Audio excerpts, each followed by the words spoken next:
আজকে আমি সূরাতুন নিসার দুটি আয়াত শেয়ার করতে চাই। একটি আয়াতে আল্লাহ বলছেন সবার আগে কোন কোন পাপগুলো থেকে আমাদেরকে দূরে থাকা প্রয়োজন। অনেক সময় একজন মুসলিমের জীবনে কাজের অগ্রাধিকার নির্ধারণের ক্ষেত্রে সঠিকভাবে বুঝের অভাব দেখা দেয়।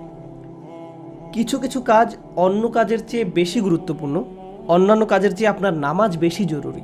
ইসলামের এমন অনেক আমল রয়েছে যা জীবনকে সৌন্দর্যমণ্ডিত করে তুলবে, কিন্তু সেই কাজগুলো গুরুত্বর দিক থেকে নামাজের কাছাকাছি পর্যায়েও নেই, বা পাপ কাজের ক্ষেত্রেও এরকম প্রাধান্য রয়েছে। অনেক আমল রয়েছে যেগুলো আমাদের করা উচিত, যেমন ঘরে প্রবেশের সময় ডান পা দিয়ে প্রবেশ করা উচিত, টয়লেটে প্রবেশের সময় বাম পা দিয়ে প্রবেশ করা উচিত, এবং নির্দিষ্ট দোয়াগুলো পড়া উচিত। এ ধরনের আমলগুলো করার চেষ্টা থাকা উচিত, এগুলো উপেক্ষা করার কোনো সুযোগ নেই। কিন্তু এমন অনেক পাপ কাজ রয়েছে যেগুলো করা কবিরা গুনাহ। অনেক সময় এই অগ্রাধিকার নির্ধারণের ক্ষেত্রে মানুষ যখন সঠিক জ্ঞানের অভাব থাকে তখন তারা ছোট ছোট ব্যাপারকে বেশি গুরুত্ব দেয়। তারা নিশ্চিত করতে চায় যে আমি অমুক অমুক সুন্নাহ ঠিকভাবে পালন করছি তো, অমুক অমুক দোয়াগুলো নিয়মিত পড়ছি তো, শুক্রবারে সূরাতুল কাহফ পড়ছি তো, ইত্যাদি ইত্যাদি। তো তারা ছোট ছোট আমলগুলো সঠিকভাবেই আদায় করে, কিন্তু একই সময়ে চোখের সামনে থাকা বিশাল বিশাল গুনাহগুলো অনায়াসেই করে ফেলে। করার সময় দ্বিতীয়বার চিন্তাও করে না। যেমন ধরুন হারাম উপার্জনের টাকা, জিনা করা, সুদ, এরকম বড় বড় গুনাহ, বিরাট বিরাট শয়তানি পাপগুলো সে অনায়াসেই করে যায়। মনে হয় যেন চোখ থাকতেও সে অন্ধ। ছোট ছোট আমলগুলো আপনি ঠিকই গুরুত্ব দিয়ে করে যাচ্ছেন, যেন মনে মনে ভালো ফিল করতে পারেন যে যাক আমি তো ধর্ম পালন করছি। এজন্যই কুরআন আমাদেরকে বিভিন্ন আমলের সঠিক অনুপাত ঠিক করে দিয়েছে। আল্লাহ এ আয়াতে বলছেন, ইনতাজতানিবু কাবাইরা মা তুনহাউনা আনহু, যদি তোমরা নিষিদ্ধ কাজের বড় বড়গুলো হতে বিরত থাকো। সুতরাং দেখা যাচ্ছে এমন অনেক বড় বড় পাপ রয়েছে যেগুলো থেকে আমাদের অবশ্যই বিরত থাকতে হবে। যদি আমরা এটা করতে পারি তাহলে ছোট ছোট পাপের ক্ষেত্রে আল্লাহ বলছেন নুকাফিরু আনকুম সাইয়্যাতিকুম, তাহলে আমি তোমাদের ছোট ছোট পাপগুলো ক্ষমা করে দেব। অর্থাৎ আগে সিরিয়াস ব্যাপারগুলো যত্ন নাও।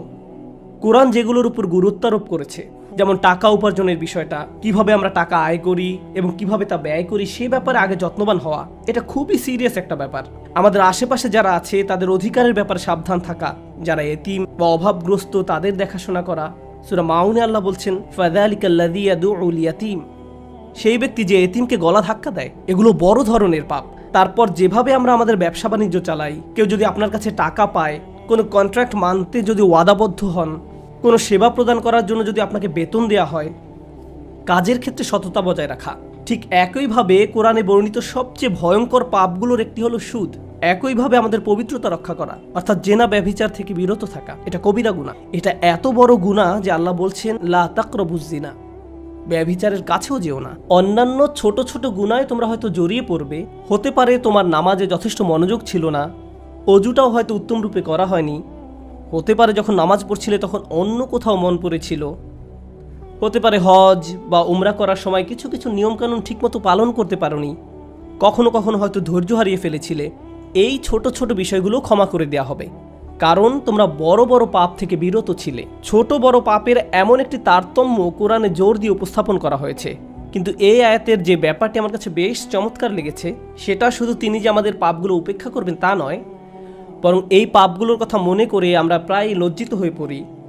আল্লাহ এর সাথে সাথে আরও যোগ করে বলেন ওয়ানুদখিলুকুম মুদখালান কারিমা, এবং সম্মানজনক স্থানে তোমাদের প্রবেশ করানো হবে। অন্য কথায় ওই ছোট ছোট ত্রুটিগুলোকে উপেক্ষা করে তোমাদেরকে সম্মানিত করা হবে, মর্যাদা দেয়া হবে। আর ওই সব লজ্জাজনক ব্যাপারগুলো তোমাদের রেকর্ড থেকে মুছে ফেলা হবে। তাই যখন তোমরা আল্লাহর সামনে আসবে অপমানিত হবে না, তোমাদের সম্মানজনক স্থানে প্রবেশ করানো হবে। এই আয়াতের আরেকটি ব্যাপারও আমার কাছে বেশ চমৎকার মনে হয়েছে। এই আয়াতের পূর্বের কয়েকটি আয়াতে কিছু কিছু কবিরা গুনাহ নিয়ে কথা বলা হয়েছে, যেমন ব্যবসায় প্রতারণা করা, কাউকে অন্যায়ভাবে হত্যা করা। আর ছোট ছোট পাপ ক্ষমা করে দেওয়ার আয়াতের ঠিক পরের আয়াতে আরও অসাধারণ উপায়ে জীবনের বিভিন্ন বড় বড় পাপে জড়িয়ে পড়ার যে মূল কারণ সেটা বলা হয়েছে। আল্লাহ আযজা ওয়া জাল্লা বলেন ওয়ালা তাতামান্নাউ মা ফাদ্দালাল্লাহু বিহি বা'দাকুম আলা বা'দ, আর তোমরা আকাঙ্ক্ষা করো না এমন সব বিষয়ে যাতে আল্লাহ তাআলা তোমাদের একের উপর অন্যের শ্রেষ্ঠত্ব দান করেছেন। তো আমাদের ক্ষেত্রে যা ঘটে যখন আমরা এমন কাউকে দেখি যে আমাদের চেয়ে বেশি টাকা উপার্জন করে, আমাদের চেয়ে তার চেহারাটাও বেশি সুন্দর, তার গাড়িটাও উত্তম, তার সাংসারিক জীবনটাও প্রশান্তির। কখনো কখনো ভাই বোনের মাঝেও এই হিংসা দেখা দেয়। যেমন আমি বলতে শুনেছি, আমার বোনের গায়ের রং আমার চেয়ে উজ্জ্বল। হিংসা বিভিন্ন প্রকৃতির হতে পারে। কারো ভালো কিছু থাকার কারণে আপনি তাকে ঈর্ষা করতে পারেন, এবং আপনার নিজের সেটা না থাকার কারণ নিয়ে সারাক্ষণ চিন্তা করতে পারেন। আর এই চিন্তা আপনাকে শেষ করে দিতে পারে। এটা ছোট বড় যে কোনো কিছুর জন্য হতে পারে। এটা বস্তুগত বিষয়, যেমন অর্থকড়ি, ঘরবাড়ির জন্য হতে পারে। আবার অবস্তুগত বিষয়, যেমন বাবার ভালোবাসা, মায়ের ভালোবাসার জন্যও হতে পারে। বাবা কেন তাকে এত ভালোবাসে, আমার প্রতি তো এত মনোযোগ দেয় না। মা সবসময় শুধু আমার দোষ দেখেন, তিনি কখনো ওর দোষ দেখেন না।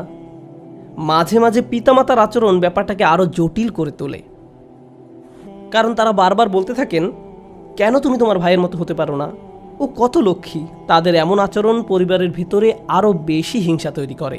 আল্লাহ এখানে বলছেন, অন্যদের যা দেয়া হয়েছে তার জন্য আকাঙ্ক্ষা করো না। আপনি নিজেই তো দেখতে পান যে আপনার চেয়ে ভালো চেহারার মানুষ রয়েছে, আপনার আমার চেয়ে বুদ্ধিমান মানুষও রয়েছে, আমাদের চেয়ে বেশি টাকা কামাই করে এমন লোকজনও রয়েছে। পরিবারে এমন কেউ থাকতে পারে যে আপনার চেয়ে বেশি প্রশংসা লাভ করে। কখনো কখনো হয়তো অন্যায়ভাবে তাদেরকে প্রাধান্য দেওয়া হয়, কিন্তু অনেক ক্ষেত্রে আসল ব্যাপার হলো, আল্লাহ তার জন্য রিজিকের যে দরজা খুলে দিয়েছেন তা তিনি আমার জন্য খুলেননি, তিনি আমার জন্য অন্য দরজা খুলে দিয়েছেন। আমরা অন্য একজনকে যা দেয়া হয়েছে ঠিক সেটাই কামনা করি। আল্লাহ আপনাকে আমাকে অন্য একজনের মতো করে বানাননি। আল্লাহ অন্য মানুষদের জন্য রিজিকের যে দরজা খুলে দিয়েছেন তা হয়তো আমার জন্য দেননি। আমাদের প্রত্যেকেরই রয়েছে জীবিকা উপার্জনের স্বতন্ত্র সুযোগ। আল্লাহর অনুগ্রহ অর্জন করতে হলে আমাদের প্রত্যেককে যে সুযোগ দেওয়া হয়েছে তার আলোকে কঠোর পরিশ্রম করতে হবে, অন্যদের সাথে নিজেকে তুলনা করে নয়। এই আয়াত যে ইতিবাচক বিষয়গুলোর প্রতি জোর দেয় সেটা আলোচনা করার পূর্বে আমি আরেকটা ব্যাপারে কথা বলতে চাই। এই হিংসা কেন অনেকগুলো বড় বড় গুনাহের মূল কারণ? আমাদের জানা মতে রেকর্ড করা ইতিহাসে আল্লাহর বিরুদ্ধে সর্বপ্রথম যে বিদ্রোহ করা হয় তা হলো ইবলিস শয়তানের বিদ্রোহ। আর এই বিদ্রোহের মূল কারণ ছিল হিংসা। সে কেন এত মনোযোগ পাচ্ছে? তাকে তো জাস্ট মাটি দিয়ে তৈরি করা হয়েছে। এভাবেই অবাধ্যতার শুরু। মানুষ পৃথিবীতে আসার পর সর্বপ্রথম যে পাপটি সংঘটিত হয় তা হলো কাবিল কর্তৃক তার ভাই হাবিলের হত্যা। সেটাও ছিল হিংসার কারণে। এই হিংসা এতটাই জঘন্য আর কদাকার হতে পারে যে আপনি যদি ইয়াকুব আলাইহিসসালামের মতো একজন মহান নবীর সন্তানও হয়ে থাকেন, আর আপনার ভাইও যদি হয়ে থাকেন একজন অসাধারণ ছেলে, যে কিনা এখনো নবী না হলেও তার মাঝে নবীর বৈশিষ্ট্য বিদ্যমান রয়েছে, এই হিংসা আপনাকে এতটাই নিয়ন্ত্রণহীন করে দিতে পারে যে আপনি তাকে হত্যা করতে উদ্যত হতে পারেন। আমি যা বোঝাতে চাচ্ছি তা হলো, হিংসা এবং ঈর্ষাকে ছোট করে দেখা উচিত নয়। ব্যাপারটাকে এমন মনে হতে পারে যে এটি আমার আপনার ভিতরে একটা অনুভূতি মাত্র। মূলত হিংসার আরবি শব্দ হলো হাসাদ, আর হাসাদ শব্দের শাব্দিক অর্থ হলো আঁচড়। তারা এটাকে এভাবে বর্ণনা করে, হিংসা হলো মনের ভিতরে একটি চুলকানি। ঠিক শরীরের চামড়ার উপর কোনো পোকামাকড় কামড় দিলে আপনি যেমন চুলকাতে চান, সেরকম এটি যত চুলকাবেন অবস্থা তত খারাপ হবে। আপনার উচিত হলো একে উপেক্ষা করা, এবং এক সময় এটা এমনিতেই ভালো হয়ে যাবে। আপনাকে এটা উপেক্ষা করতে হবে, এটাই হাসাদ। ইমাম হাসান রাদিয়াল্লাহু তাআলা আনহু বলেন, আমি হিংসুকের চেয়ে এমন কোনো অনিষ্টকারী দেখিনি যাকে আসলে বেশি ক্ষতিগ্রস্ত ব্যক্তির মতো দেখায়।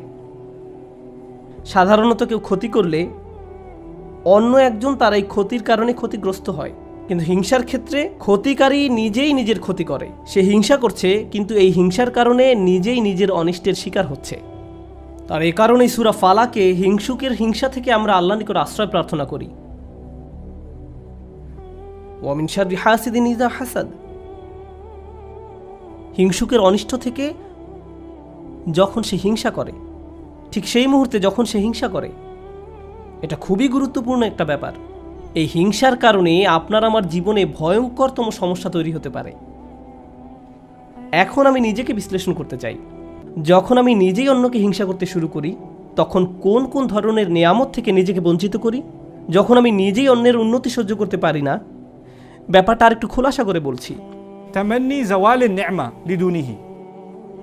আপনি ইচ্ছা করেন যে তার যেন এই নিয়ামতটি না থাকে। ব্যাপারটা এমন নয় যে আচ্ছা ওই ভাই খুবই শক্তিশালী, আমি যদি তার মতো শক্তিশালী হতাম। না না না, আমি ইচ্ছা করি যে সে অসুস্থ হয়ে পড়ুক আর আমি শক্তিশালী হয়ে উঠি। আপনি ইচ্ছা করেন তার মাঝে যেন ওই ভালো বিষয়টা না থাকে। কোন কারণে সে ওইটা পাবে? আচ্ছা, সে প্রমোশন পেয়েছে, এখন আমারও ইচ্ছা হয় যে আমিও যেন প্রমোশন পাই। না না না, হিংসা হলো আমি চাই সে বরখাস্ত হোক আর আমি প্রমোশন পাই। আপনি তার ব্যর্থতা দেখতে চান, আপনার ভেতরের কিছু একটা চায় তার যেন পতন ঘটে। তার পতনের ফলে আপনার জীবিকায় সমৃদ্ধি আসে না, আপনার এতে কোনো উপকার হয় না, তবু আপনার ভেতরের কিছু একটা তার পতন কামনা করে। যদি তার পতন ঘটে তাহলে আপনার কাছে তা ভালো লাগবে।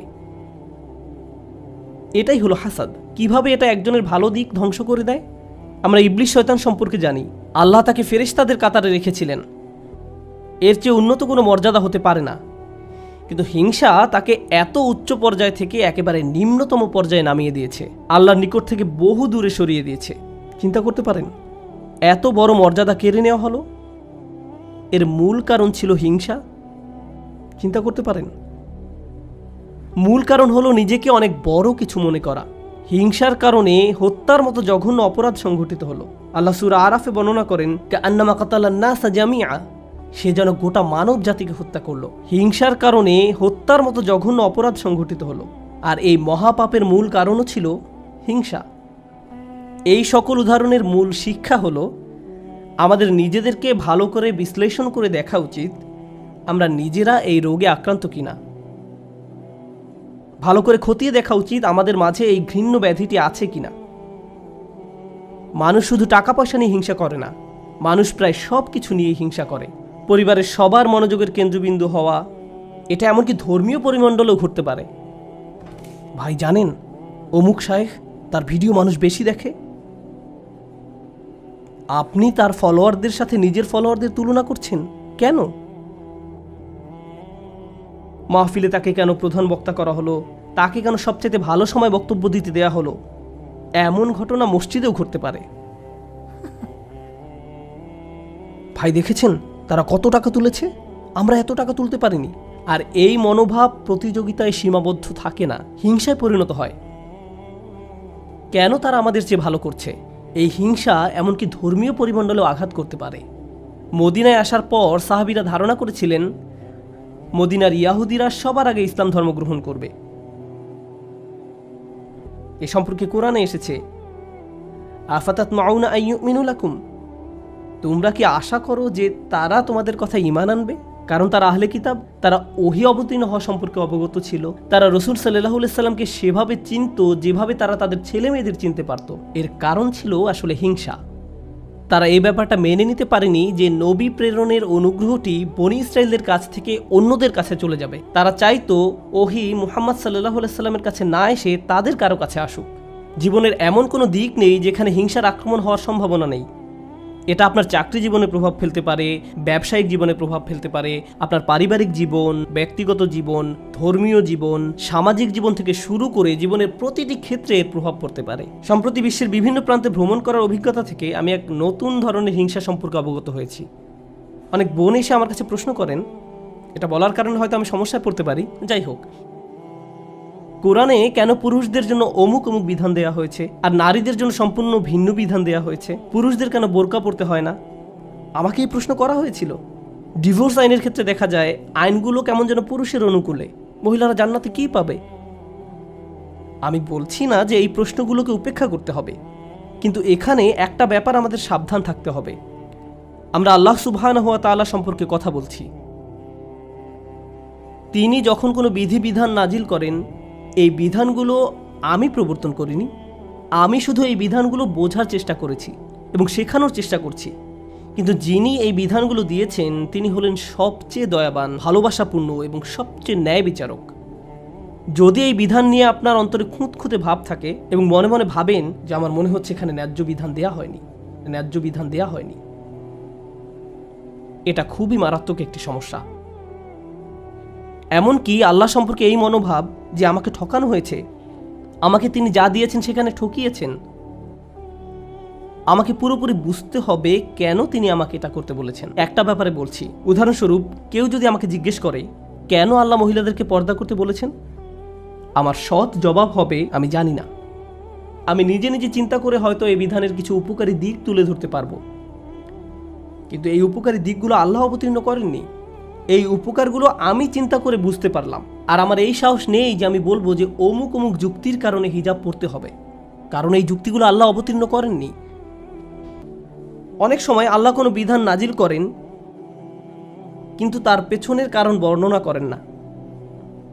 তিনি বলবেন তুমি নিজে নিজে চিন্তা করে দেখো, লাআল্লাকুম তাতাফাক্কারুন লিয়াদাব্বারু আয়াতিহি, কেন এই বিধানগুলো দেয়া হয়েছে তা তোমরা নিজেরা চিন্তা করে খুঁজে নাও। তবে একটা ব্যাপার আমি নিশ্চিত জানি, যে বিধানই তিনি অবতীর্ণ করেন না কেন তা আমাদের প্রতি তার অপার অনুগ্রহ মাত্র। আল্লাহ এই আয়াতগুলোতে কি বলছেন? উত্তরাধিকার সম্পত্তি বন্টনের বিষয় বর্ণনা করা আয়াতগুলোর পরে এসেছে। ইসলামে সবাই সমান উত্তরাধিকার সম্পত্তি পায় না, নারী এবং পুরুষ সমান সম্পত্তি পায় না। তারা মেয়ে, স্ত্রী, মা যেই হোক না কেন সমান সম্পত্তি পায় না। তাই আল্লাহ কি বলেছেন? লিররিজালি নাসিবুম মিম্মা ইকতাসাবু ওয়া লিন-নিসাই নাসিবুম মিম্মা ইকতাসাবনা।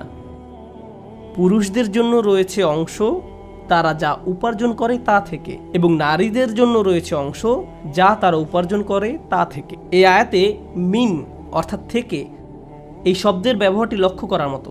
এই পৃথিবীতে যত কিছুর জন্য আপনি কাজ করেন তার সবটুকুর ফসল পাবেন না, এর থেকে একটি অংশ পাবেন আর বাকি অংশ পরে পাবেন। অথবা আপনি কাজ করেছেন কিন্তু তার কিছু অংশ সুফল পাওয়ার যোগ্য ছিল না, যেমন হয়তো আপনার নিয়ত শুদ্ধ ছিল না, কাজটা যথেষ্ট পরিশুদ্ধ ছিল না, তাই আপনি আপনার কাজের সেই অংশের মূল্য পাবেন যা মূল্য পাওয়ার যোগ্য ছিল। তাই আল্লাহ বলছেন পুরুষরা কি পাবে তার জন্য একটি মান আমি নির্ধারণ করে রেখেছি, আবার নারীরা কি পাবে তার জন্য একটি মান আমি নির্ধারণ করে রেখেছি। তারপর তিনি বলছেন ওয়াসআলুল্লাহ মিন ফাদলিহি, কুরআনের অসাধারণ একটি বাক্য। এর অর্থ হলো আর আল্লাহর কাছে তার অনুগ্রহ প্রার্থনা করো। এখানে ফাদল দ্বারা শুধু অনুগ্রহ বোঝায় না। হিংসার ক্ষেত্রে হিংসুক ব্যক্তি মনে করে অমুক আমার চেয়ে বেশি ফাদল পেয়েছে, অমুক ব্যক্তি সম্পত্তির দিক থেকে আমার চেয়ে বেশি ফাদল বা অধিক আনুকূল্য পেয়েছে, অথবা চেহারা সুরতের দিক থেকে বা সুযোগ সুবিধার দিক থেকে বেশি আনুকূল্য পেয়েছে। বাসায় কোনো মেয়েও এমনটা অনুভব করতে পারে, কারণ তার বোন বিয়ের সব প্রস্তাব পাচ্ছে কিন্তু সে পাচ্ছে না, আমার বোন আমার চেয়ে বেশি ফাদল পেয়েছে। আল্লাহ বলছেন যদি তুমি ফাদল পেতে চাও তাহলে আল্লাহর অন্য কোনো সৃষ্টির চেয়ে বেশি চাওয়ার পরিবর্তে সরাসরি আল্লাহর কাছ থেকে নিজের জন্য ফাদল চাও। নিজেকে অন্যদের সাথে তুলনা করা বন্ধ করো, বরং আল্লাহর নিকট থেকে তুমি নিজের জন্য কি পেতে পারো তার দিকে মনোযোগ দাও।